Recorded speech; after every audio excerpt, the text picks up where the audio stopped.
Dari ke 8 poin-poin ini, apakah ada soalan? Apakah ada yang kalian rasa perlu diterangkan lebih lanjut? C, Pastor, C. Opsi ditentukan untuk diadopsi. Ya, baik, terima kasih. Jadi jangan salah paham. Saya tahu memang si ini boleh kurang paham sebab diadopsi berarti anak angkat, di adoption ya, adopsi. Nah, bukan seperti itu. Jadi diadopsi yang dimaksudkan di sini adalah disahkan, dirasmikan ya, dirasmikan. Nah, itu yang paling sesuai. Dirasmikan sebagai orang-orang dewasa di dalam family Allah. Jadi sama seperti Pak Bruin, ada anak lelaki tak? Ada. Nah, dia memang anak kandung Bapak kan? Tetapi kalau dia masih berumur 11-12 tahun, pasti Bapak tidak bisa mempercayakan dia untuk sign sesuatu. Misalkan Bapak mau jual kereta. Oke, anak saya boleh sign. Tak boleh, sebab dia baru umur 12 tahun kan? Tapi kalau dia sudah akil balik, mungkin 20 tahun atau 19 tahun, dia sah untuk mewakili keluarga, mewakili atas nama Bapak, sign kan? Seperti itu. Jadi kita menjadi anak Allah, tetapi bukan anak dalam standar sebagai anak-anak kecil. Tidak. Tetapi Allah menjadikan kita sebagai anaknya, anak yang dewasa, di mana kita bisa mengakses berkat-berkat rohani langsung, seperti itu. Jadi kita ketika misalnya Pak Bruin menjadi anak Tuhan, orang percaya, wah kalau saya mau doa minta kepada Bapa, saya harus cari Pastor Thomas. Tuhan tidak akan dengar saya kalau saya tak minta Pastor Thomas yang doakan. Nah itu bukan begitu. Bapak sendiri bisa langsung dengan Tuhan. Seperti itu. Ya, itu maksud ditentukan untuk diadopsi. Bagus. Ditebus dan diampuni, ya. Diampuni dosa yang mana? Dosa masa lampau, dosa dulu, atau dosa sekarang, atau dosa yang akan datang? Kesemuanya. Kesemuanya.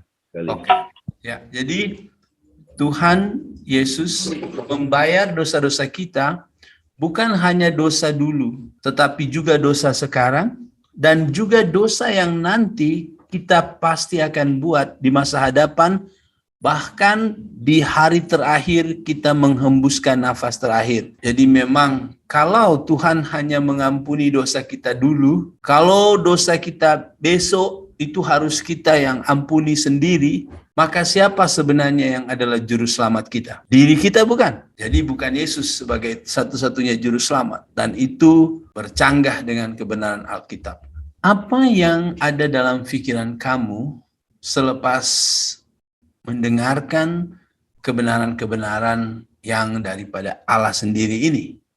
Ya, tentang 8 berkat. Bayangkan berkat yang pertama ini. Diberkati dengan semua berkat rohani dalam Kristus. Tidak ada berkat tersisa. Semua yang berkat rohani dalam Kristus diberikan kepada kamu. Ketika kamu melihat kenyataan ini, fakta-fakta ini, apa yang ada dalam pikiran kamu selepas mendengarkan kebenaran-kebenaran ini? Dan ingat, kebenaran-kebenaran ini daripada Allah sendiri. Itu seperti satu jaminan yang sudah pasti itu. Bagus, ya, sangat pasti. Ada lagi yang lain? Benarkah? Betulkah? Ya kan? Betulkah saya ini diberkati dengan semua berkat rohani dalam Kristus? Betulkah? Betulkah? Mungkin kita berpikir, betulkah ini semua? Ya, ingat, ini bukan tipu. Allah tidak pernah tipu. Amin? Amin, betul. Amin. Ini betul-betul. Ya. Nah, lupa janji. Ya. Allah tidak pernah ingkar janji, ini pasti.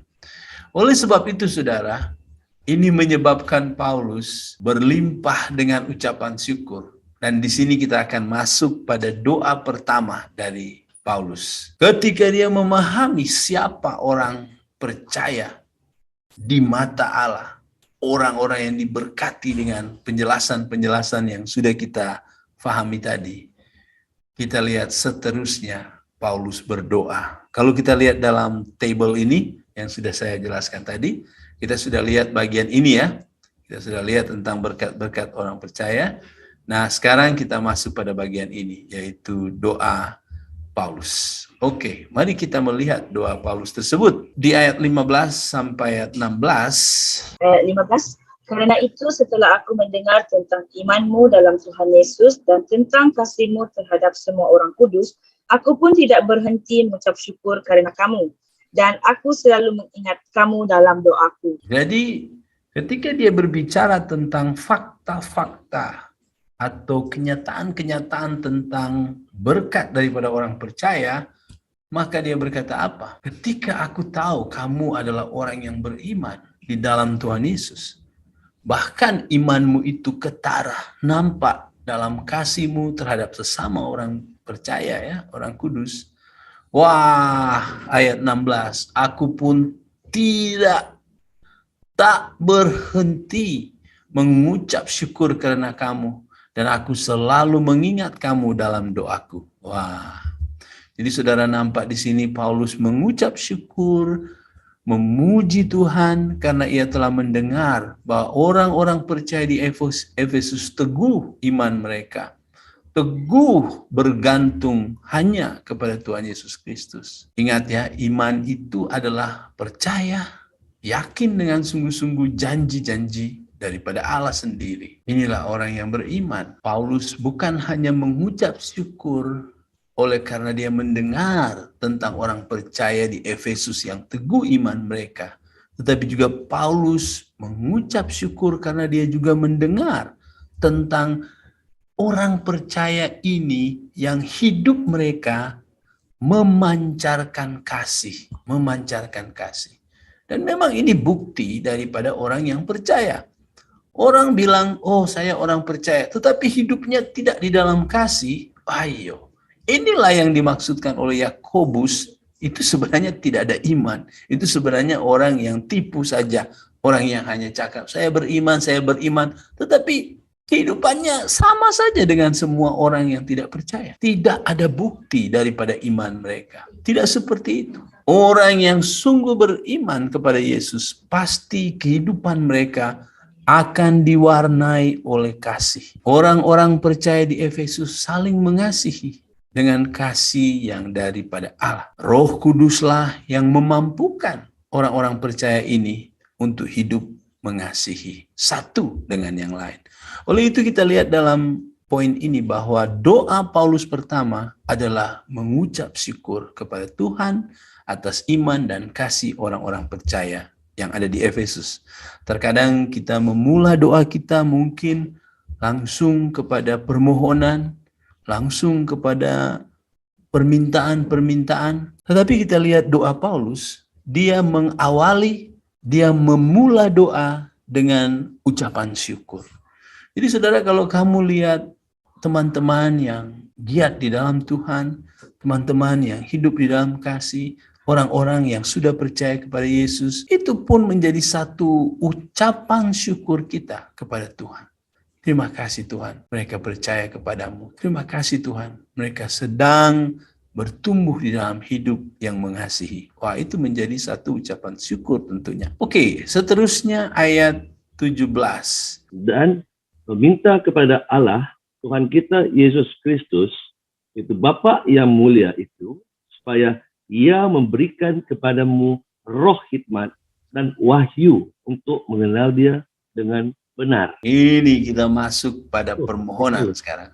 Nah, ini kadang-kadang permintaan kita kerap meminta tentang sehat, uang, ya. Tapi kita lihat permintaan pertama dari Paulus. Setelah dia mengucap syukur, dia sampaikan ucapan syukur kepada Tuhan oleh karena iman dan kasih daripada kehidupan orang-orang percaya. Sekarang dia masuk pada permintaan. Yang dia minta adalah apa? Bapa memberikan kepadamu roh hikmat. Nah, ini bukan perhikmatan ya. Ini hikmat itu bijaksana ya.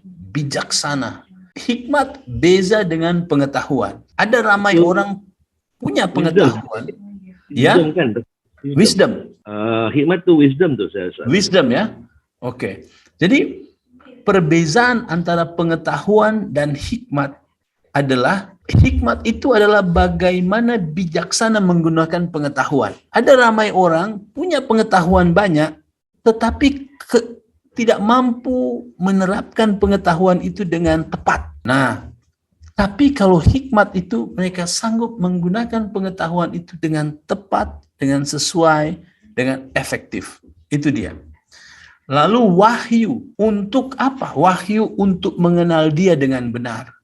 Jadi wahyu itu adalah memperlihatkan. Ya, misalnya saya tutup wajah saya ya. Saya tutup dengan buku inilah. Saya tutup begini. Kamu tak bisa nampak saya, tapi dengan wahyu saya mulai bukakan. Saya mulai perlihatkan. Nampak, ya kan? Jadi Tuhan adalah roh yang tersembunyi. Kita perlu mengenal sifat dan karakter dia semakin hari semakin dalam. Sehingga kita bisa semakin memahami dia. Semakin tahu kemahuan Tuhan.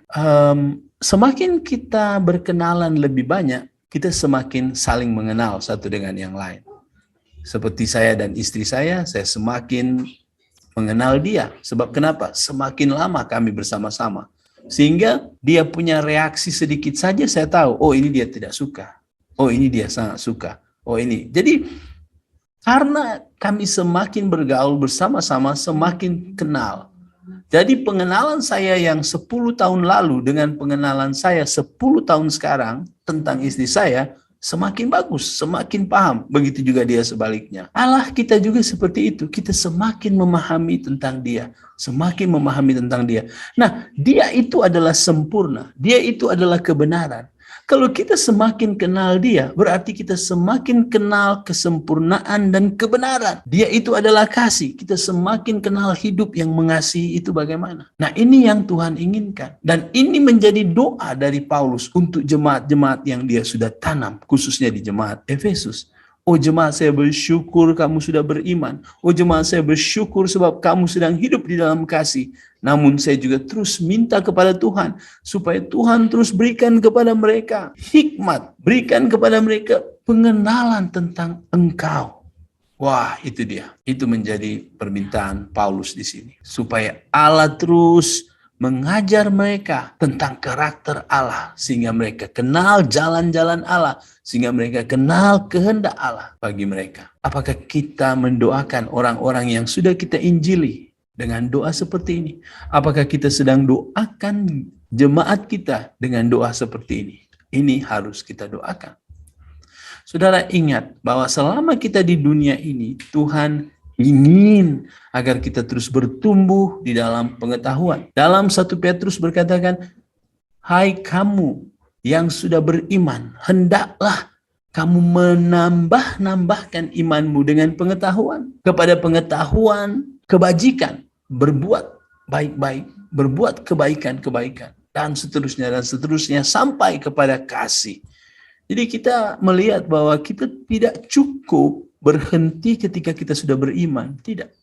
Oh yang penting saya sudah ada tiket masuk surga. Tidak. Orang yang berpikir seperti itu, orang ini belum pasti, mungkin keliru pemahaman Injil. Saudara, ketika kamu sudah sungguh-sungguh diselamatkan, hati kamu ada Roh Kudus, dan Roh Kudus yang ada dalam hati kamu adalah benih yang akan menghidupkan kerinduan untuk mengasihi Tuhan. Itu bukti. Kehausan untuk memuliakan Tuhan. Kerinduan memahami dia. Kerinduan kenal dia. Saya ingat satu cerita dari seorang hamba Tuhan. Namanya Corsby. Dia pencipta lagu. Ribuan lagu yang dia... Fanny Corsby. Dia menciptakan banyak lagu-lagu yang luar biasa.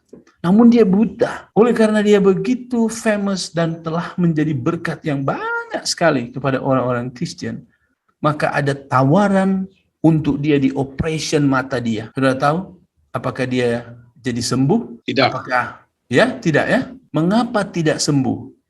Bukan karena dokter tak baik, bukan. Tetapi karena dia tidak mau di operation. Mengapa dia tidak mau di operation? Dia berkata, saya tidak mau membuka mata saya dengan melihat benda-benda yang lain. Saya rindu nanti ketika saya membuka mata saya melihat Yesus. Wah, saya rindu melihat Yesus itu. Jadi saya tidak mau melihat sesuatu. Untuk pertama kali dalam hidup saya mau membuka mata saya itu dengan melihat Yesus. Kerinduan dia dalam persekutuan yang semakin rapat dengan Yesus menyebabkan pengenalan dia tentang Yesus. Wah, luar biasa. Jadi saudara, kita juga hanya akan boleh dewasa. Maksud bukan dewasa, mungkin saya kembali, jangan salah paham ya. Kita tadi bicara tentang adopsi, di mana kita diterima sebagai anak yang dewasa di hadapan Tuhan. Tetapi ini bukan berarti saat kita percaya, kita langsung dewasa secara keadaan atau kondisi. Seperti saya jelaskan, kita pasti mengawali kehidupan kekristenan ini, dalam kerohanian ini, diawali dengan bayi rohani dulu. Bayi rohani bertumbuh semakin kuat, dan menjadi dewasa rohani. Itu adalah keadaan kita. Tapi sebagai orang yang sudah dipindahkan menjadi ahli keluarga Allah, anak-anak Allah, ini anak-anak dalam posisi sebagai anak yang dewasa. Anak yang berhak langsung dengan Bapa. Tidak ada hamba abdi lagi yang menjadi pengantara. Ya, macam orang Israel untuk datang kepada Allah, dia harus lalui imam. Tidak ada lagi sistem imam. Kamu sendiri imamat dan rajani. Kamu sendiri adalah orang yang langsung kepada Allah. Ini kedewasaan. Itu sisi yang lain ya. Tetapi untuk bertumbuh di dalam Tuhan, semakin kenal Tuhan, ketika kita belum kenal Tuhan, lalu kita dengar Injil, kita menjadi percaya, kita baru dilahirkan semula. Secara keadaan, kita belum banyak tahu tentang Tuhan. Oleh sebab itu kita perlu bertumbuh di dalam memahami jalan-jalannya, mengenal sifat dan karakter dia. Dan ingat, Tuhan siap memberi kita pemahaman rohani. Semua yang dia ingin supaya kamu faham, Tuhan siap untuk itu. Dia mau kita akan menjadi orang yang boleh mengerjakan apa yang dia inginkan sesuai firman-Nya. Oleh itu ini menjadi doa. Saudara tidak bisa bertanya, bolehkah saya berdoa, Tuhan beri saya kebijaksanaan, beri saya wahyu, supaya saya kenal Engkau lebih benar, lebih dalam. Itu doa yang betul atau tidak? Saudara tak perlu bertanya itu. Itu betul-betul doa yang Allah kehendaki. Setelah Paulus mengucap syukur, dia masuk kepada permohonan, dia masuk kepada permintaan. Apa permintaannya? Minta agar mereka memiliki hikmat dan wahyu untuk mengenal dia sepenuhnya. Kalau orang itu kenal semakin dalam kepada Tuhan, maka dia akan bertumbuh di dalam karakter Tuhan, kasih, kesucian, kekudusan, dan tentu hikmat bijaksana. Berikutnya, mungkin satu orang lagi boleh baca. Dan supaya ia menjadikan mata hatimu terang, agar kamu mengerti pengharapan apakah yang terkandung dalam panggilannya, betapa kayanya kemuliaan bagian yang ditentukannya bagi orang-orang kudus. Iya, wah. Kadang-kadang kita berpikir kita orang percaya, apa untungnya kita dengan orang-orang yang tak percaya. Ya, akhirnya tak sedikit orang-orang karena tak memahami tentang betapa kayanya orang-orang percaya itu di dalam Tuhan. Mereka akhirnya tidak hidup sesuai dengan apa yang Allah inginkan. Ya, mungkin saya pernah cerita ya tentang seorang askar yang sudah pensiun, tetapi rupanya ada surat berharga dari Abraham Lincoln. Rupanya ada seorang veteran itu boleh paham nggak veteran? Ya, orang veteran lah, veteran. Ya, dia sudah pensiun dari askar ya. Dia akhirnya miskin.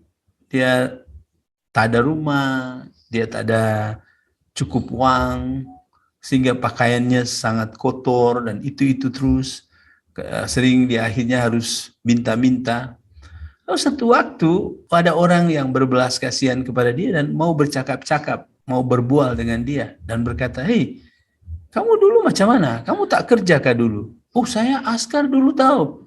Ah, tak percaya. Kalau kamu tak percaya, saya bahkan ada surat dari Abraham Lincoln.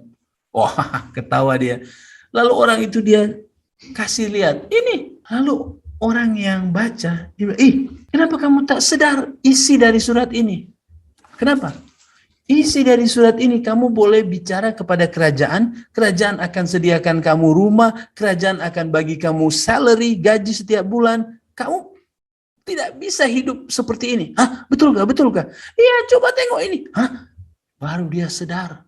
Aduh, ada hal-hal yang berharga di dalam surat itu. Tetapi kenapa? Dia selama ini terus hidup dalam keadaan yang terpuruk, dalam keadaan yang menderita.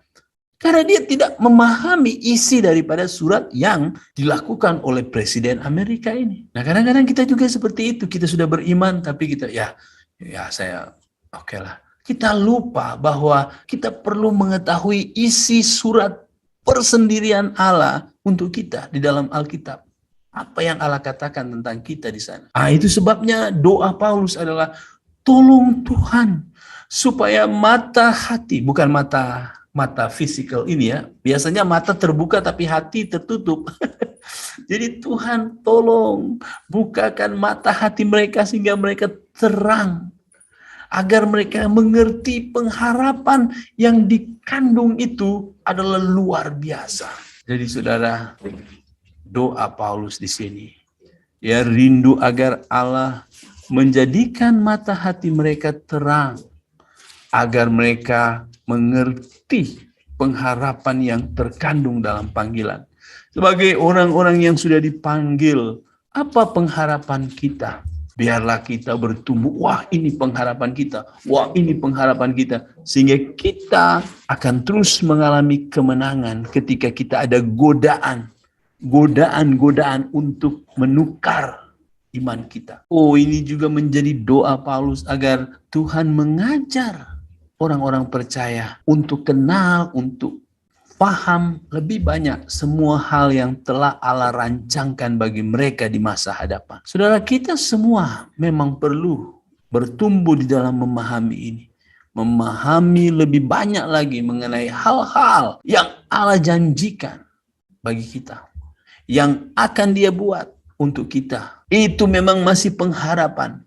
Ya, itu memang masih pengharapan. Tetapi karena kita tahu ini pengharapan kita, maka hati kita akan lebih kuat, ya, menjadi lebih kuat. Karena kita tahu, wow, betapa dahsyatnya pengharapan yang sedang menanti kita. Apalah artinya, saudara, kalau kamu memiliki berlimpah-limpah sama seperti orang kaya dan Lazarus. Setiap hari pesta. Saya tidak bisa bayangkan ya, setiap hari pesta dan bergembira.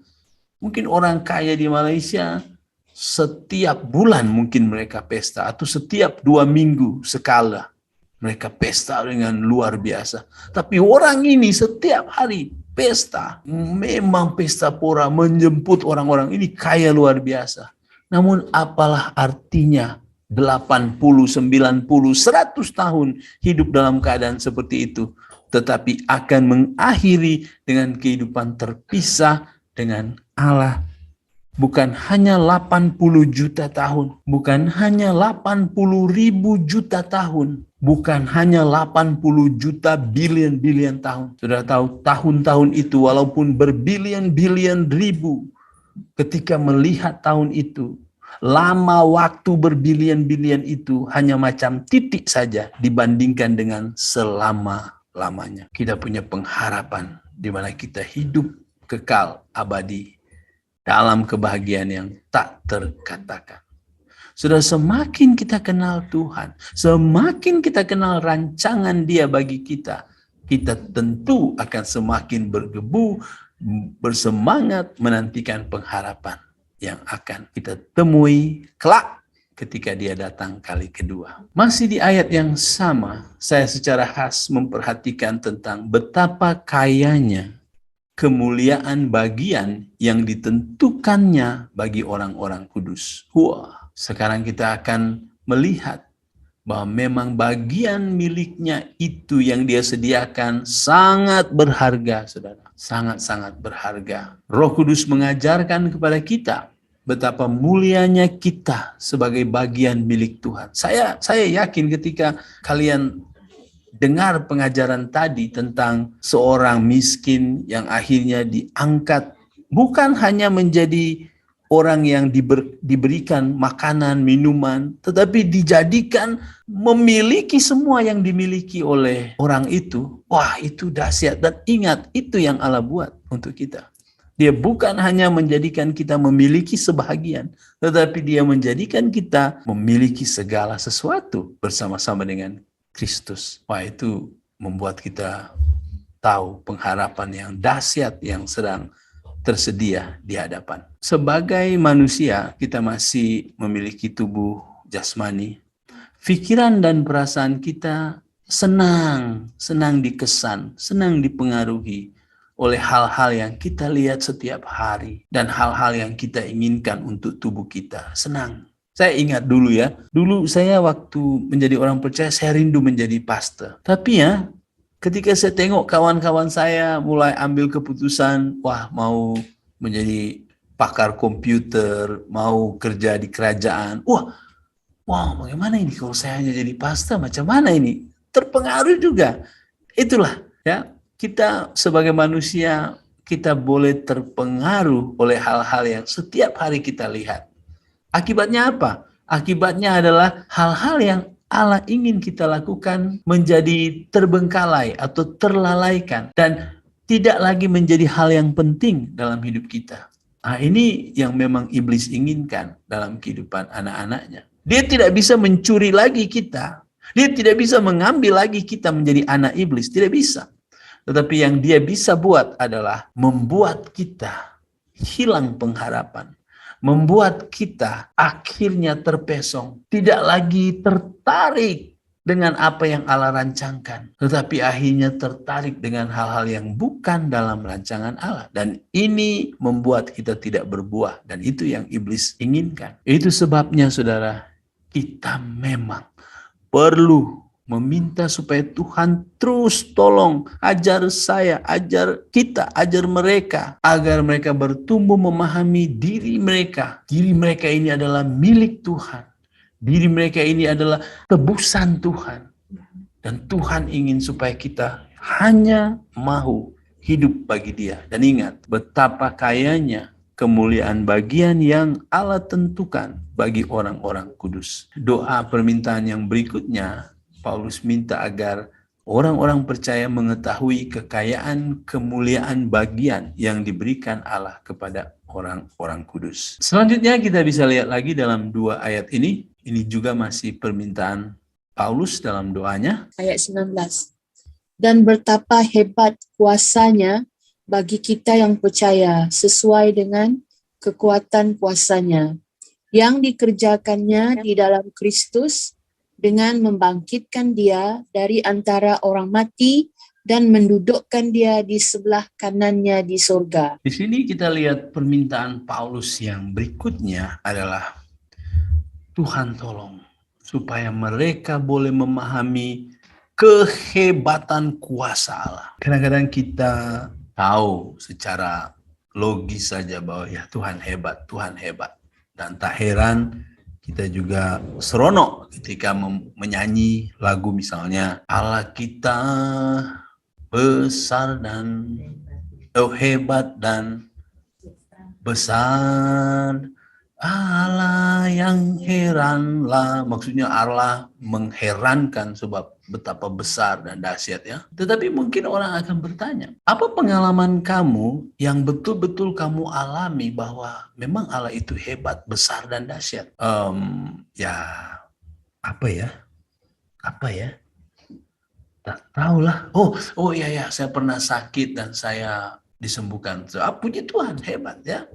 Bayangkan kalau tidak pernah sakit, tidak pernah mengalami kebesaran tangan Tuhan berarti Nah ini yang dirindukan dalam bagian ini supaya kita memahami betapa hebat kuasa Allah.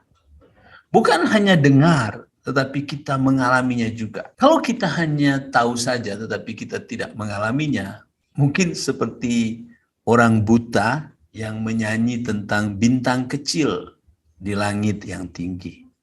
Yang nyanyi begini. Bintang kecil di langit yang biru. Katanya, dia harus tambah katanya. Amat banyak menghias angkasa, katanya. Mengapa dia harus tambah kata mereka atau katanya? Sebab dia orang buta, dia tak tahu. Ketika dia bilang bintang kecil di langit yang biru, biru bagaimana? Dia tidak tahu. Oleh sebab itu dia selalu tambah katanya. Amat banyak. Dia tidak pernah tahu banyak bagaimana, dia tidak tahu. Nah, itu yang membezakan antara orang yang buta dan yang tak buta apabila menyanyi. Bintang kecil di langit yang biru, ya saya lihat itu. Wah, saudara alami itu. Begitu juga dengan Allah kita heran dan besar. Kita perlu mengalami Allah besar dan dahsyat. Dan kadang-kadang pengalaman kebesaran dan kedahsyatan Allah itu diawali dengan penderitaan. Jadi jangan takut menderita. Karena kadang-kadang melalui penderitaan itu saudara bisa melihat hal ini. Ya, kita mungkin bisa banyak bersaksi tentang hal ini ya. Tetapi ya, mari kita juga mendoakan orang-orang yang percaya, yang baru percaya kepada Tuhan, agar mereka pun boleh berpengalaman dengan hebatnya kuasa Tuhan. Saudara, ini hal yang terakhir yang ada dalam doa Paulus di sini, yaitu Paulus ingin agar orang-orang percaya yang ada di Efesus ini ditolong Tuhan untuk mereka faham betapa besar kuasanya yang bekerja dalam diri mereka oleh Roh Kudus. Wah, saya terkadang cukup khawatir juga melihat ada seorang hamba Tuhan yang ngajar di YouTube ya. Dia bicara tentang, memang menurut dia jelaskan bahwa dia menggunakan hak jawab dia ya. Jadi memang di Indonesia saya lihat banyak juga orang-orang yang bicara tak betul tentang kekristenan, dan ya perlu berhati-hati juga untuk melawan yang tidak betul ini. Tetapi saya lihat bagaimana keberanian seorang hamba Tuhan ini, dia tidak takut. Dan dia menjelaskan kekeliruan, namanya ini apologetik. Dia membantah semua itu. Dan dia juga menggunakan hak jawab untuk menyerang juga ajaran-ajaran tersebut. Dan bagi dia, mati hidupnya seseorang ada pada Tuhan. Sebagaimana Tuhan saja yang mengizinkan seekor burung pipit jatuh. Tuhan saja yang tahu berapa rambutmu jatuh dari kepalamu. Maka Tuhan juga yang menentukan apakah kepalamu jatuh atau tidak. Oleh sebab itu dia tidak takut. Sebab kehidupan ada pada Tuhan. Wah, luar biasa. Nah, ini semua pasti boleh jadi oleh karena memahami kedahsyatan tangan Tuhan. Perlindungan Tuhan jauh lebih cukup menjaga dia, sehingga tidak takut ketika menjalani. Tentu dia harus bijaksana, tentu dia bergantung pada pimpinan Tuhan, sehingga tidak sembarangan hidup tentunya, tidak sembarangan berkata-kata, harus bijaksana.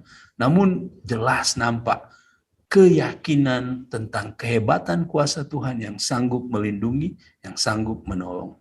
Kita perlu bertumbuh dalam hal ini. Saudara, Paulus bicara mengenai kuasa Allah yang membangkitkan Kristus. Saudara, hal mengenai Yesus, tubuh kebangkitan, sorga, boleh saja dianggap bodoh dari orang-orang yang tidak percaya. Tetapi saudara, bagi kita tahu kebenaran bahwa memang Yesus bangkit, memang Yesus naik ke surga. Memang kebangkitan itu memperlihatkan tentang kedahsyatan kuasa Allah yang membangkitkan Kristus. Kita tidak ragu tentang semua itu. Kita sungguh-sungguh mempunyai keyakinan yang kokoh tentang hal ini. Dan sama seperti Kristus yang bangkit, kita juga akan dibangkitkan nanti.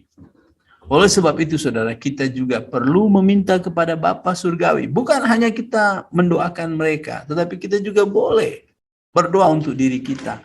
Meminta kepada Bapa Surgawi agar dia mengajarkan kita mengenal dan mengetahui tentang kuasa Roh Kudus yang dahsyat yang bekerja di dalam diri kita. bahkan pada saat sekarang, dan akan terus bekerja dalam diri kita hingga kita berada bersama-sama dengan Tuhan Yesus Kristus. Oleh sebab itu, saudara, bukanlah hal yang tidak mungkin untuk Tuhan mengubah karakter kita, untuk Tuhan mengubah karakter-karakter orang yang percaya. Karena kenapa? Karena kita kenal kuasa Roh Kudus yang luar biasa. Betapa besarnya kuasanya. Saudara, setelah Paulus sampaikan permintaan yang terakhir itu, yaitu supaya mereka memahami betapa dahsyat, betapa hebat kuasa Allah. Selanjutnya, Paulus tutup doanya dengan bicara tentang posisi Kristus yang ditinggikan. Oke, ini ayat 3 ayat 21 sampai 23. Jauh lebih tinggi dari segala pemerintah dan penguasa dan kekuasaan dan kerajaan dan tiap-tiap nama yang dapat disebut, bukan hanya di dunia ini sahaja, melainkan juga di dunia yang akan datang. Dan segala sesuatu telah diletakkannya di bawah kaki Kristus, dan dia telah diberikannya kepada jemaat sebagai kepala dari segala yang ada.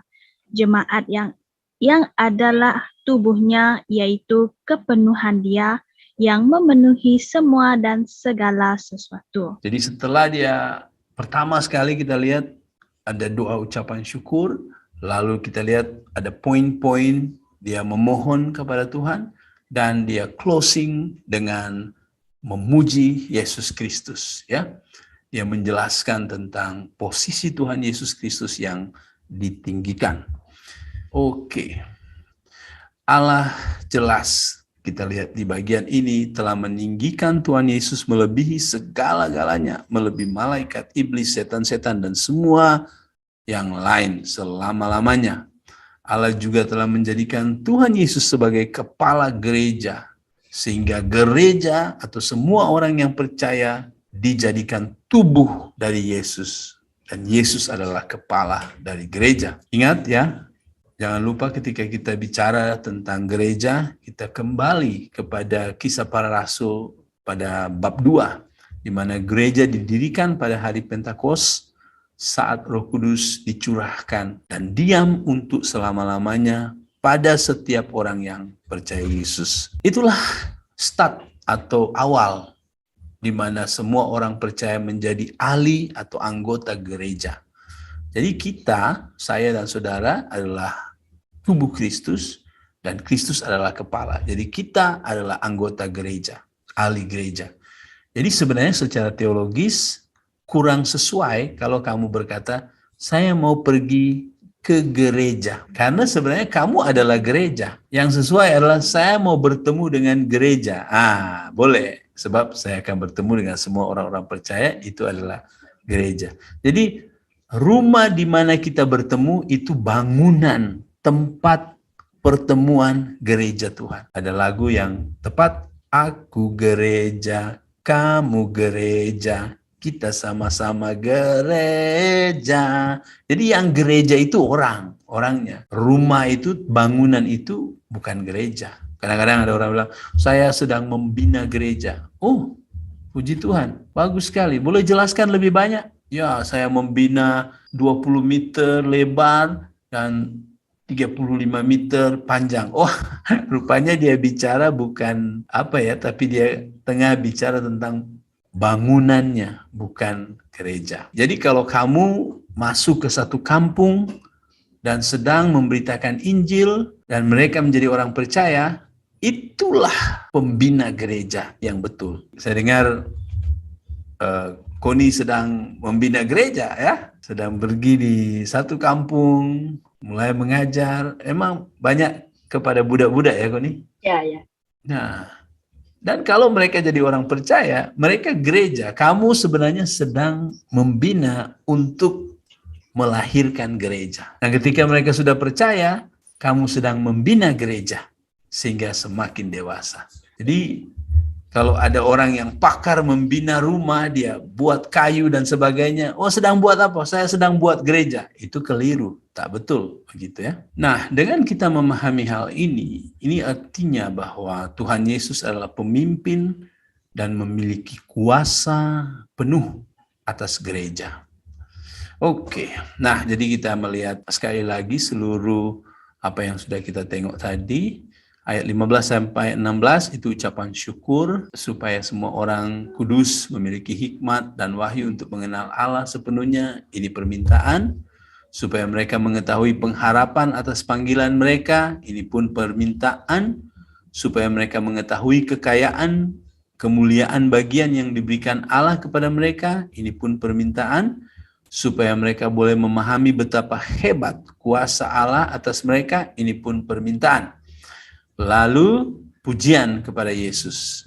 Inilah doa yang sudah kita lihat. Oh, diberkati kau nih. Ya, begitu Pak Jeff ya. Amin. Oke. Nah, saudara, menjadi satu soalan. Apakah doa Paulus ini berbeza dengan doa ramai daripada kita? Mungkin di jawabannya ya. Oleh sebab itu mari kita sekarang mulai tukar doa kita. Tapi ada soalan, saudara. Ada soalan. Oleh karena orang kudus sudah dipenuhi dengan berkat-berkat yang sudah kita pelajari, soalnya adalah, mengapa Paulus masih berdoa untuk mereka? Bukankah awal kita sudah melihat tentang 8 berkat rohani yang sudah diberikan kepada orang percaya? Nah, kalau begitu, mengapa masih berdoa untuk orang-orang kudus? Ini kan cukup masuk akal juga untuk bertanya seperti itu.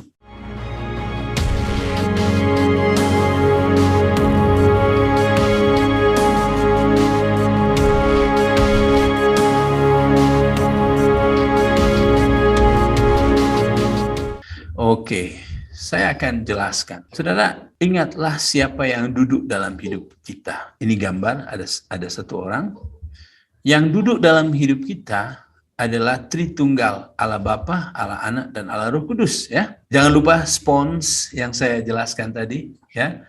Di mana apakah Yesus yang tinggal dalam hidup kita atau kita yang tinggal dalam Yesus? Jawabannya adalah Yesus tinggal dalam hidup kita dan kita tinggal dalam Yesus. Macam mana itu? Ilustrasi spons, betul ya? Spons dimasukkan di dalam air penuh di dalam spons, tapi spons ada di dalam air. Itu maksudnya ya. Nah, selepas kita paham tentang hal ini, jadi inilah kita. Dan dengan kita mengerti di sini, patutlah, macam itu, patutlah kita mempunyai segala berkat yang luar biasa. Sebab kenapa? Sebab Allah Roh Kudus di dalam kita, Allah Anak di dalam kita. Wah, luar biasa. Nah, ketika kita mengerti tentang berkat-berkat ini, ya, ingat, di sini pentingnya doa. Sebab kenapa? Sebab begini, saudara. Ketika kita memahami semua ini, pasti itu menghasilkan kita bergumul. Mengapa kita bergumul? Kita mungkin berkata, benarkah ini? Ini jangan-jangan tak betul. Semua berkat 8 itu, kadang-kadang kita sakit, kita menderita. Aduh, betulkah ini semua? Itu membuat kita tidak yakin. Nah, disinilah pentingnya doa. Jadi kalau kita bertanya tadi, bukankah 8 berkat itu sudah ada pada kita? Kenapa kita harus berdoa? Ternyata jawabannya adalah, oleh karena berkat-berkat itu ada dan kita masih hidup di dunia ini dan kita mengalami banyak godaan, banyak cobaan, maka disinilah pentingnya untuk kita berdoa. Karena ada masa-masa kita boleh menjadi ragu, betulkah Allah tak tipu? Benarkah Allah tak tipu? Dan yang kedua adalah ingat bahwa manusia lama kita masih ada dalam hidup kita. Sehingga karena manusia lama kita ada dalam kehidupan kita, kita masih bergumul selama ada di dunia ini. Oleh itu berkat-berkat yang ada pada kita itu terkadang kita pikir itu tak betul terjadi. Disinilah kepentingan untuk kita bawa di dalam doa. Seperti Paulus, dia berdoa seperti itu. Oke, saya pikir sampai di sini dulu.